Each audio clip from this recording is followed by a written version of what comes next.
Furniture വിപണന രംഗത്ത് 13 വർഷത്തിലധികം നിലമ്പൂരിൽ പുതുമയുടെ പ്രൗഢ വിസ്മയം ഒരുക്കിക്കൊണ്ട് വിശ്വസ്തയോടെ പ്രവർത്തിച്ചു വരുന്ന ന്യൂ രാജധാനി ഫർണിച്ചർ കീർത്തിപ്പടി നിലമ്പൂർ.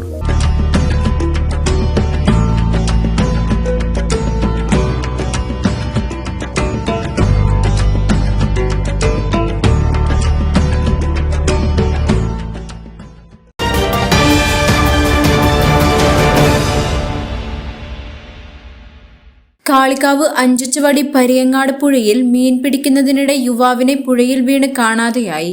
പരിയങ്ങാട് സ്വദേശി 52-കാരൻ കട്ടക്കാടൻ അബ്ദുൾ ഭാര്യയെയാണ് കാണാതായത്.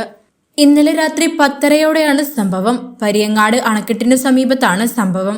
മകനുമൊത്ത് മീൻ പിടിക്കുകയായിരുന്നു. വലയെറിയുന്നതിനിടെ പുഴയിൽ വീഴുകയായിരുന്നു എന്നാണ് പറയപ്പെടുന്നത്. രാത്രി തന്നെ നാട്ടുകാരും ഫയർഫോഴ്സും തിരച്ചിൽ നടത്തി. തിരച്ചിലിനിടെ വലയും വസ്ത്രവും കിട്ടി. പുലർച്ചെ 2 മണിവരെ തിരച്ചിൽ നടത്തിയെങ്കിലും കണ്ടെത്താനായിട്ടില്ല. പുഴയിൽ അമിതമായ മഴവെള്ളപ്പാച്ചിലൊന്നുമില്ല. നീന്തലെല്ലാം വശമുള്ള ആളാണ്. നാട്ടുകാർ ഇന്ന് രാവിലെ വീണ്ടും തിരച്ചിൽ ആരംഭിച്ചു. 8:30-യോടെ സ്കൂബ ഡൈവേഴ്സും ഫയർഫോഴ്സും പോലീസും സ്ഥലത്തെത്തി തിരച്ചിൽ ആരംഭിച്ചു. പുഴയുടെ സമീപത്ത് താമസിക്കുന്ന ആളാണ്. നീന്തൽ നന്നായി അറിയുന്ന ആളാണ് അബ്ദുൾ ബാരി. News bureau, Kalikavu. 1-ാം വർഷം ഒന്നിച്ചൊന്നായി ആഘോഷിക്കാം.